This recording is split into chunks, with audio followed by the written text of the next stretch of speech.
Hello friends, आज हम अब इस वीडियो में बताएंगे आपको यूपी बोर्ड 2019 इंटर गणित के शेष प्रश्नों का हल। मैं वाईपी सर, इस चैनल में आपका स्वागत है। पिछले वीडियोज में हमने इसके 6 प्रश्नों तक के हल कराए थे। उसके वीडियो का लिंक आपको डिस्क्रिप्शन बॉक्स में मिल जाएगा, तो आप उससे पढ़ सकते हैं। ये 7वां क्वेश्चन दिया है, यह निम्नलिखित में से किसी एक खंड को हल कीजिए। इसमें 2 खंड दिए गए हैं, इसमें से कोई एक खंड करना है, लेकिन ये सभी सवाल हम आपको बताएंगे। तो देखें, एक और इसका क दिया है, निम्नलिखित रैखिक समीकरण निकाय 2x धन 3y धन 10z बराबर 4, 4x ऋण 6y धन 5z बराबर 1, 6x धन 9y ऋण 20z बराबर 2 को आव्यूह विधि से द्वारा हल कीजिए। ठीक है, आव्यूह विधि द्वारा इसको हल करना है। तो देखें इसका हल। इस प्रश्न को हल करने से पहले आप इस वीडियो को लाइक कर लें और इसको शेयर कर लें, और यदि आप इस चैनल पर पहली बार जुड़े हुए हो तो इस चैनल को सब्सक्राइब कर लें, बेल आइकन घंटी को प्रेस कर लें। इससे आपको लाभ यह होगा कि जो भी चैप्टर पढ़ाया गया है उसका प्लेलिस्ट आपको चैनल पे मिल जाएगा, तो आप उसको पढ़ सकते हैं। तो देखें, ये समीकरण दिया गया है और इसका हल ज्ञात करना है आव्यूह विधि से। तो हम मान लेंगे, माना आव्यूह ए बराबर एक्स वाई जेड के गुणांकों को हम लिखेंगे। तो पहले समीकरण में एक्स वाई जेड का गुणांक जो है, जो दिया है, उसको चिन्ह सहित पहला रो हम बनाएंगे 2, ये वाई का गुणांक 3 और जेड का गुणांक 10 है। ठीक है, दूसरा रो जो है 4 ऋण 6 5 हो जाएगा, 4 ऋण 6 और 5 हो जाएगा। तीसरा रो 6 9 और ऋण 20 हो जाएगा। यह हो गया आपका आव्यूह ए। ठीक है, और यक्स बराबर हम मान लेंगे, यक्स बराबर यह जो चर राशि है एक्स वाई जेड जो निकालना है उसको हम एक कॉलम के रूप में ले लेंगे, एक्स वाई जेड। ठीक है, और जो इसका मान दिया हुआ है उसको हम बी मान लेंगे। ठीक है, आव्यूह बी मान लेंगे। यह हो जाएगा 4 1 2। ठीक है, ये हम मान लेंगे। अब इसके बाद लेंगे तथा ए एक्स बराबर हम बी मानेंगे। यहाँ से हम यक्स का मान अगर निकालें तो यह हो जाएगा ए इनवर्स बी। ठीक है, यह हमारा हो गया समीकरण नंबर 1। तो यहीं से हम ए इनवर्स का मान हम रख दें, अब बी का मान दिया ही है तो इनका जो है हम गुणा करके यक्स का मान ज्ञात कर सकते हैं। तो देखें, आव्यूह ए दिया हुआ है, तो चूँकि यहाँ लिखें ए बराबर, यह पहला रो दिया है 2 3 10 और दूसरा रो दिया है 4 ऋण 6 5 और 6 9 ऋण 20, यह आव्यूह दिया है। ठीक है, तो इसको हम सारणिक में बदल देंगे। सारणिक के लिए जो है हम इसका डिटर्मिनेंट ऐसे लगाएंगे 2 लकीर, और इसको जो है 2 लकीर बना लेंगे।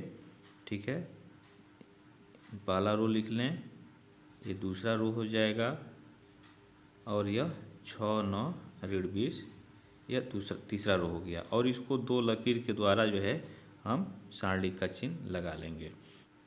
यहाँ देखें, यहाँ 4 ऋण 6 5 दिया है, तो इसमें हम 2 का गुणा कर दें R1 में। ठीक है, और R2 में से घटा दें और R2 में लिख दें। ठीक इसी तरह से R1 में 3 का गुणा कर दें और R3 में से घटा करके R3 में लिख लें। ठीक है, तो यही काम किया जाए। तो ये तो पहला रो तो उसी तरह से उतर जाएगा। ठीक है, अब इसमें जो है 2 का गुणा करना है, तो 2 का गुणा करेंगे 4 हो जाएगा, इसमें से घटाएंगे तो यहाँ 0 हो जाएगा, यहाँ 6 हो गया, और इसमें से घटा रहे हैं तो माइनस यह 12 हो गया। यहाँ 2 का गुणा किए 20 हो जाएगा, और 20 हो गया तो 5 में से घटाएंगे तो माइनस 15 हो गया। ठीक है, फिर इसके बाद से R1 में 3 का गुणा कर दें और R3 में से घटा दें तो यहाँ 6 हो जाएगा। 6 में से 6 गया, ये 0 हो जाएगा। और यहाँ जो है 3 3 9 हो गया, घटाएंगे तो यहाँ 0 हो जाएगा। और यहाँ जो है ये 30 हो जाएगा। ठीक है, 3 का गुणा करेंगे तो 30 हो गया। अब 20 में से घटा रहे हैं तो 30 ऋण 30 हो गया। तो ऋण 30 और ऋण 20 घटाएंगे तो यह आपका जो है माइनस हो जाएगा। तो ऋण 30 और ऋण 20 मिल करके ऋण 50 हो जाएगा। ठीक है, तो जो प्रक्रिया अपनाया गया उसको लिख लिया जाए। यहाँ किया गया R2 times 2 R2 minus 2R1, यानी R1 में 2 से गुणा करके R2 में से घटा दिए, R2 में लिख दिया गया है। तथा R3 times 2 R3 minus 3R1 से। ठीक है, ये आया है। अब देखें, अब इसका प्रसार करें हम फर्स्ट रो के हिसाब से इसका प्रसार करें तो यहाँ हो जाएगा 2 और बचेगा क्या, फर्स्ट कॉलम फर्स्ट रो, तो यह हो जाएगा -12 और -15 और 0 और -50, यह बचेगा। ठीक है, और +3 यह हो जाएगा। यहाँ जो है सॉरी, यहाँ माइनस हो जाएगा। ठीक है, यहाँ माइनस होगा। अब जो है हम क्या करेंगे, सेकेंड रो और सेकेंड कॉलम और फर्स्ट रो छोड़ेंगे तो 0 और ऋण 15 मिलेगा। ठीक है, और यहाँ हो जाएगा 0 ऋण 50 हो जाएगा। फिर +10। अब देखें, थर्ड कॉलम और फर्स्ट रो तो 0 ऋण 12 और 0 0, यह हो जाएगा 2, 12 25 60, ऋण प्लस हो जाएगा, यह हो जाएगा आपका 600 और -0।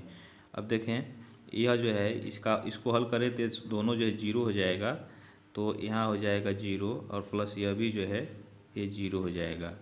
तो केवल जो है यही बचा, ये 1200 हो जाएगा। ठीक है, तो माड ए का मान यह 1200 हो गया। अब आव्यूह ए के सगुणनखंड हम ज्ञात करेंगे। ठीक है, इस आव्यूह ए के सगुणनखंड हम ज्ञात करेंगे। तो यहाँ लिखें, आव्यूह ए के सहगुणनखंड। ठीक है, तो A11 first row first column. अब देखें, यह 1 और 1 2 हो गया तो -1 पे 2 घात हो जाएगा।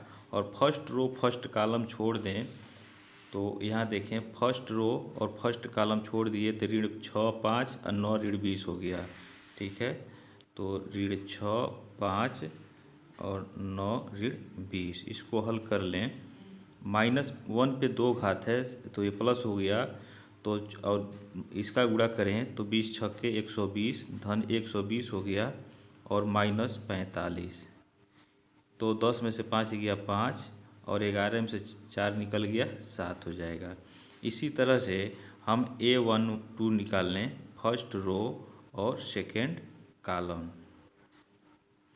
तो -1 पे या 2 1 3 घात हो जाएगा। ठीक है, और यहाँ जो है फर्स्ट रो सेकेंड कॉलम हम छोड़ दें तो देखें, फर्स्ट रो और सेकेंड कॉलम छोड़ेंगे तो 4 5 6 ऋण 20 बचेगा।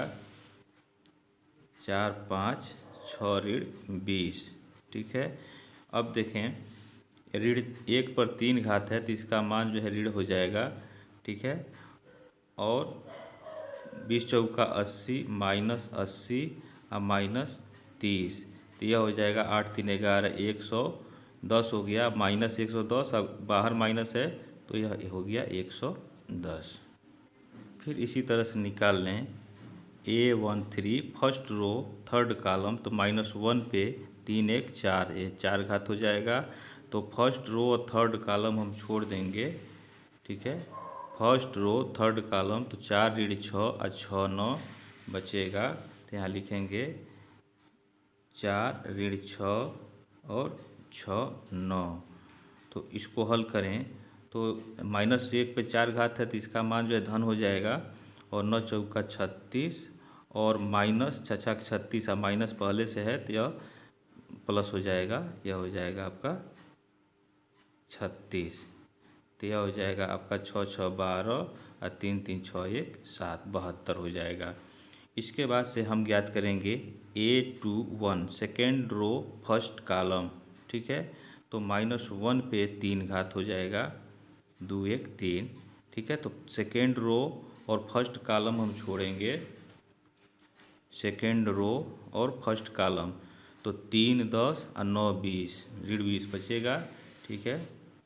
तो 3 10 और 9 ऋण 20, तो यह हो जाएगा ऋण 1 पर 3 घात है तो इसका मान 1 हो जाएगा, ऋण ऋण 1 होगा। और इसको हल करें तो 20 3 60 -60 और 9 10 में 90, ऋण 90।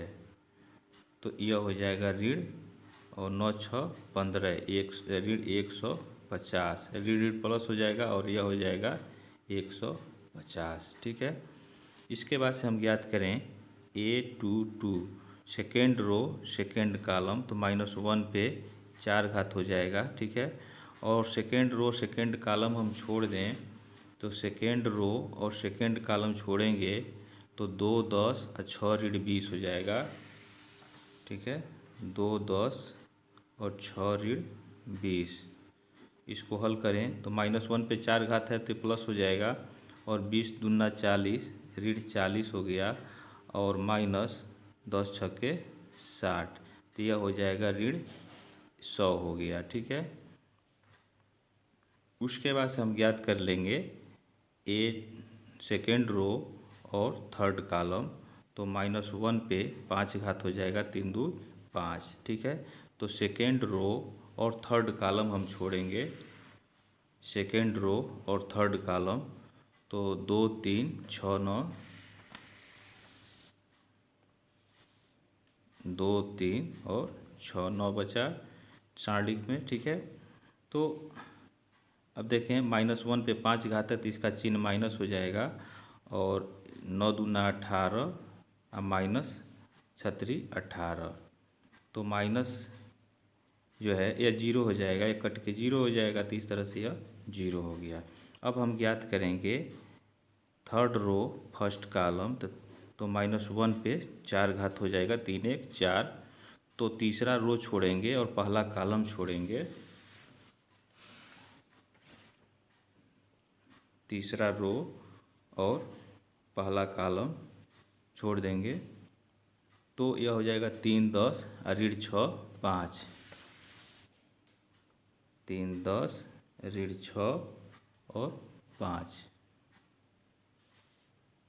इसको हल कर लें। ऋण 1 पर 4 घात है तो धन हो जाएगा, अब 5 3 15 और प्लस 10 छक्के 60, यह हो जाएगा 75, ठीक है। अब इसी तरह से हम ज्ञात करेंगे थर्ड रो और सेकेंड कॉलम, तो -1 पे 3 2 5 घात हो जाएगा, और सारणिक में हो जाएगा थर्ड रो और सेकेंड कॉलम छोड़ेंगे, देखें थर्ड रो और सेकेंड कॉलम छोड़ रहे हैं, तो 2 10 4 5 बच रहा है, ठीक है। 2 10 और 4 5, तो ऋण 1 पर 5 घात है तो इसका चिन्ह जो है ऋणात्मक हो जाएगा, और 5 दूना 10 और -40, ठीक है। तो यह हो जाएगा आपका, ये 50 हो जाएगा, और इसको हम ब्रैकेट में लिख लेंगे, तो ऋण 40 और धन 10 मिल करके ऋण 30 हो जाएगा। पहले जो है यहाँ ऋण है तो ऋण यहाँ ये धन 30 हो जाएगा, ठीक है, यह हो गया 30। इसके बाद से A3 निकालेंगे, यानी तीसरा रो और तीसरा कॉलम, तो -1 पे 6 घात हो जाएगा, तो थर्ड रो और थर्ड कॉलम छोड़ेंगे, देखें थर्ड रो और थर्ड कॉलम छोड़ दिए, तो 2 3 4 ऋण 6 बचा, 2 3 4 ऋण 6। अब ऋण 1 पर 6 घात है तो इसका मान धनात्मक हो जाएगा। अब -12, अब -12, तो यह हो जाएगा आपका -24। अब इन सहगुणनखंडों से निर्मित आव्यूह हम C लिखेंगे, तो यहाँ लिखें सहगुणनखंडों से निर्मित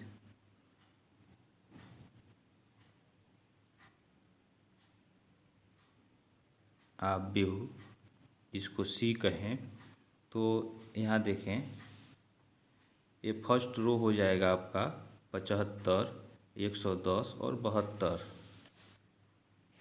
75, 110 और 72। सेकेंड रो इसका हो जाएगा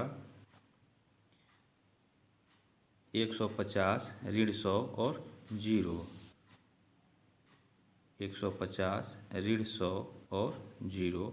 थर्ड रो इसका हो जाएगा, देखें, ये 75, 30, ऋण 24। 75, 30 और ऋण 24। यह हो गया आव्यूह C। अब इसके बाद से इसका एडज्वाइंट A लिखें, बराबर C का परिवर्त रूप होता है, ठीक है। आव्यूह C का परिवर्त रूप, और इसको हम कहते हैं C डैश से, ठीक है। इसको C डैश बोलते हैं। कॉलम को रो में बदल देते हैं या रो को कॉलम में बदल दें। तो ये फर्स्ट कॉलम है तो इसको फर्स्ट रो बना लें, ठीक है। और ये 75 हो जाएगा। सेकेंड रो, इस कॉलम को हम सेकेंड रो बना लें, 110 -100 और 30 हो जाएगा। और थर्ड कॉलम को थर्ड रो बना लें, 72, 0 और ऋण 24। यह हो गया आपका परिवर्त आव्यूह। अब इसके बाद से हम A इन्वर्स निकालेंगे, ठीक है। तो चूँकि A इन्वर्स बराबर होता है एडज्वाइंट A बट्टे मॉड ऑफ A, तो मॉड ऑफ A का मान जो है, देखें यहाँ आया है 1200, ठीक है।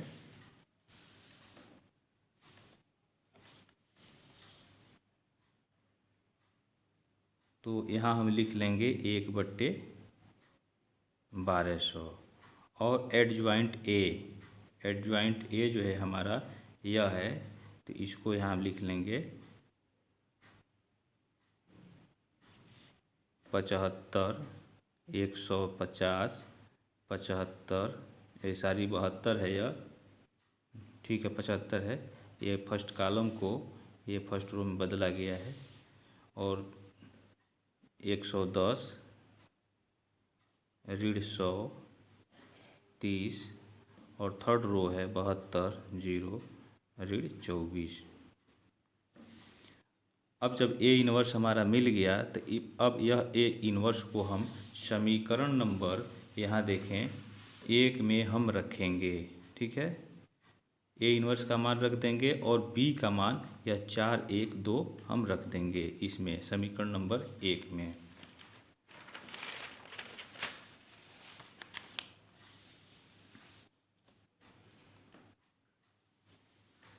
तो यहाँ लिखें समीकरण 1 से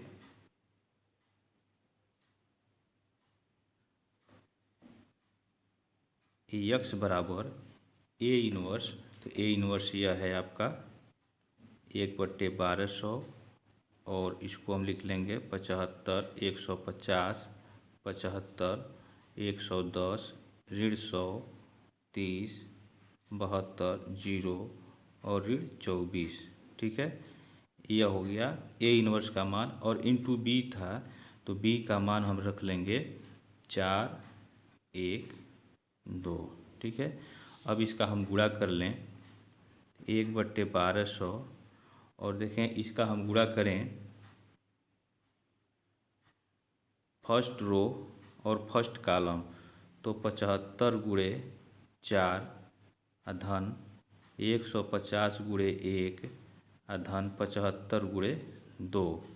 फिर सेकेंड रो फर्स्ट कॉलम तो 110 गुणे 4 धन ऋण 100 गुणे 1, तो यह हो जाएगा ऋण 100, ठीक है, और प्लस 30 गुणे 2। फिर थर्ड रो फर्स्ट कॉलम तो 72 गुणे 4 धन 0 गुणे 1 0 हो जाएगा, और ऋण 24 दूना 48, ठीक है। तो इसको हल कर लें तो माइनस यह 1/1200, ठीक है, और यह हो जाएगा 4 पच्चे 20 और 4 सत्ते 28, 28 दूई 30, 300 हो जाएगा, और यह हो जाएगा 150 और प्लस 75 दूना 150, यह हो जाएगा आपका 440 माइनस 100 अधन 60, 4 दूना 8 और 4 सत्ते 28, ठीक है, और यह हो जाएगा 0 और ऋण 48। इसी को जोड़ लें। इधर आपका जो है यक्स है, ठीक है, 1/1200, यह हो जाएगा 1.5 300, 300 और 300 600 हो जाएगा, ठीक है। और यहाँ देखें यह 440 में से 100 घट जाएगा, 340 हो जाएगा, और 340 और 60 मिल करके यह 400 हो जाएगा, ठीक है। और 8 में से 8 गया 0, और 8 में से 4 गया 4, और यहाँ हो जाएगा 2, ठीक है। अब इसमें जो है हम 1/1200 का अंदर गुणा करेंगे तो 600/1200 तो 1/2 हो जाएगा, 1/2, ठीक है। और 400/1200 तो 1/3, और 240/1200 तो यह 0 से 0 कट जाएगा, ठीक है, और 24/120 हो जाएगा, तो 1/5 हो जाएगा, ठीक है। और इधर जो है आपका यक्स है, और यक्स बराबर क्या हम माने थे, यक्स को हम माने थे x y z, x y और जेड, ठीक है। और इधर हो जाएगा आपका 1/2, 1/3, 1/5। तो इसलिए यक्स बराबर हो जाएगा 1/2, वाई बराबर हो जाएगा 1/3, और जेड बराबर हो जाएगा 1/5। यह इसका हल हो गया। नेक्स्ट क्वेश्चन देखें, 7वें का ख दिया है। पहला, एक थैले में 4 सफ़ेद और 3 काली गेंदें हैं। यदि ये एक एक करके बिना दोबारा डाले निकाली जाएं तो पहली गेंद के सफ़ेद, दूसरी के काली, तीसरी के सफ़ेद, चौथी के काली, पाँचवीं के सफ़ेद, छठवीं के काली और सातवीं के सफ़ेद होने की प्रायिकता ज्ञात कीजिए। तो इसको हमने पढ़ा दिया है, बता दिया है, तो इसके वीडियो का लिंक हम आपको डिस्क्रिप्शन बॉक्स में दे देंगे, तो आप जो है उसको पढ़ सकते हैं, ठीक है। नेक्स्ट क्वेश्चन इसका देखें, ख, ये इसका ख का सेकंड दिया है। यदि यक्स वास्तविक संख्याओं का समुच्चय है तो सिद्ध कीजिए कि संबंध R बराबर a b such that a belongs capital x और बी बिलोंग्स कैपिटल एक्स तथा ए बराबर बी एक तुल्यता संबंध है। तो देखें इसका हल। तो यह देखें, ये दिया है R बराबर a b such that a belongs x और बी बिलोंग्स कैपिटल एक्स तथा ए बराबर बी, यह दिया हुआ है। ये पहला स्वतुल्य के लिए देखें, यह हम b बराबर a रख देंगे, ठीक है। तो क्या प्राप्त हो जाएगा, यह a बराबर b हो जाएगा और इम्प्लाई दैट इस तरह से यह a यहाँ जो है a बराबर a हो जाएगा।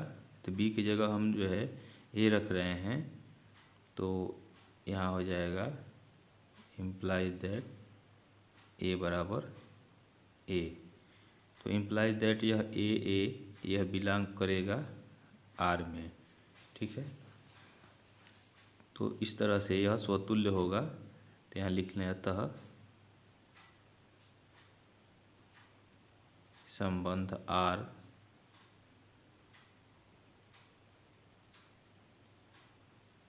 स्वतुल्य है, ठीक है। अब सममित के लिए हम माना a b belongs capital X में हम मान लेंगे, ठीक है, वास्तविक संख्या है, तो ए बी को हम X में मान लेंगे। अब देखें, यह a बराबर b अगर है तो ए बी जो है बिलोंग कर रहा है R में। तो यहाँ लिखें, चूँकि a बराबर b imply that a b belongs R, ठीक है। तथा b बराबर a हो तो imply that b a belongs R, ठीक है। तो जो संबंध a का b के साथ है वही संबंध b का a के साथ है, ठीक है। तो इस तरह से यह संबंध सममित हो जाता है। तो यहाँ हम लिख लें, अतः संबंध R सममित है। संक्रामक के लिए हम माना A B C यह बिलोंग करे, मान लें यह वास्तविक संख्या कैपिटल X में। तो यहाँ से देखें, a बराबर b, a बराबर यह b है, तो इसका मतलब imply that a b belongs कर रहा है R में, ठीक। और b बराबर अगर c हो तो यह बी सी बिलोंग करेगा R में।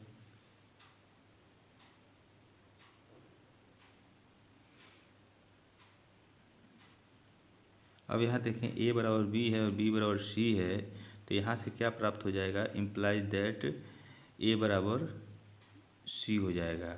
और जब a बराबर c होगा तो यह जो है आपका ए सी यह बिलोंग करेगा R में, ठीक है।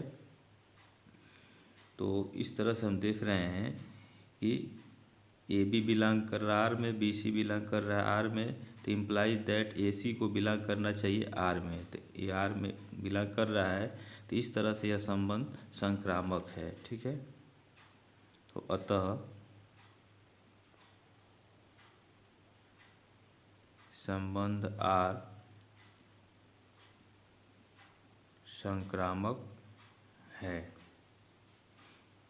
अब यहाँ देखें, दिए गए संबंध में स्वतुल्य, सममित तथा संक्रामक तीनों है, तथा यह संबंध R जो है एक तुल्यता संबंध है। तो यहाँ लिख लें,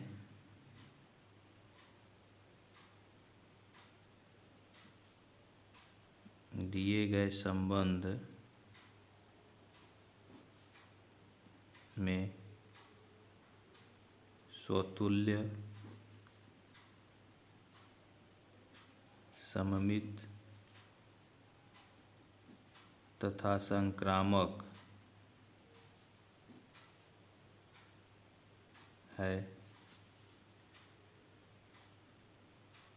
अतः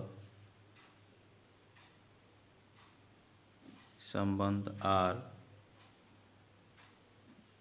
एक तुल्यता संबंध है।